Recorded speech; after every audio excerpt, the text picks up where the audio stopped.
जया एकादशी के दिन जरूर सुने ये कथा। मिलेगा आशीर्वाद। उससे पहले चैनल को जरूर सब्सक्राइब करें। हिंदू धर्म में जया एकादशी का बहुत महत्व है।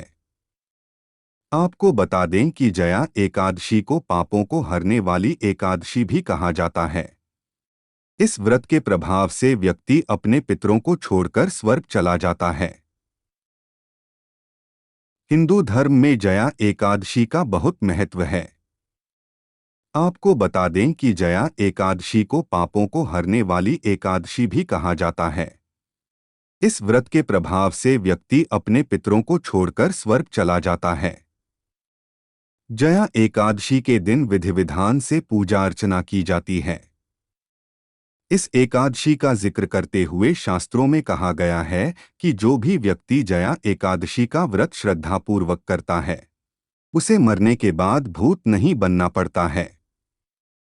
और कहा जाता है कि इस व्रत में विधि विधान से पूजा करने के साथ साथ कथा सुनना भी जरूरी माना जाता है, अन्यथा जया एकादशी का व्रत अधूरा माना जाता है। आइए आपको बताते हैं जया एकादशी व्रत की कथा। इस बारे में भगवान श्री कृष्ण ने राजा युधिष्ठिर को बताते हुए कहा था कि एक बार इंद्र के दरबार में अप्सराएं नृत्य कर रही थीं। सभा में प्रसिद्ध गंधर्व पुष्पवंत, उनकी पुत्री पुष्पवती और चित्रसेन की पत्नी मालिनी तथा उनका पुत्र माल्यवान भी उपस्थित थे।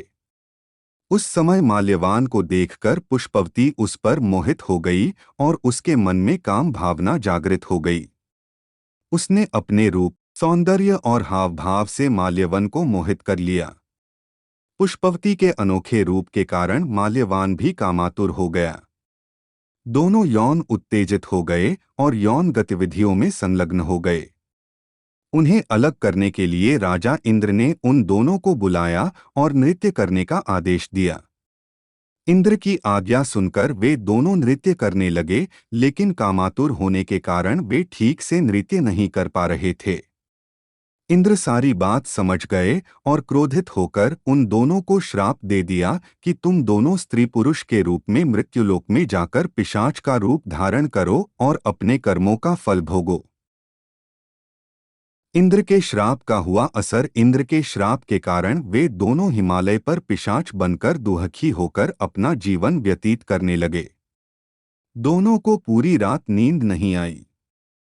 एक दिन पिशाच ने अपनी पत्नी से कहा, पता नहीं हमने पूर्व जन्म में कौन से पाप किए हैं जिसके कारण हमें इतनी कष्टदायक पिशाच योनि प्राप्त हुई है।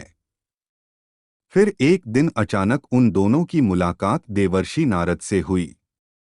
जब देवर्षि ने उससे उसके दुहक का कारण पूछा तो पिशाच ने वह सब बातें बता दी जिसके कारण उसे पिशाच योनि प्राप्त हुई थी। तब नारद जी ने उन्हें माघ मास के शुक्ल पक्ष की जया एकादशी का पूरा विधान बताया और उसे करने को कहा। नारद की सलाह पर उन दोनों ने जया एकादशी का व्रत पूरे विधि विधान से किया और पूरी रात जागकर भगवान नारायण का स्मरण किया। अगली सुबह होते ही भगवान विष्णु की कृपा से उनका पिशाच शरीर मुक्त हो गया और वे दोनों अपने पूर्व शरीर को पुनः प्राप्त कर इंद्रलोक पहुंच गए। जब वे दोनों वहां गए और इंद्र को प्रणाम किया तो इंद्र उन्हें उनके पूर्व रूप में देखकर आश्चर्यचकित हो गए और पूछा कि उन्होंने अपने पिशाच शरीर से कैसे छुटकारा पाया। तब उन दोनों ने उसे सारी कहानी सुनाई।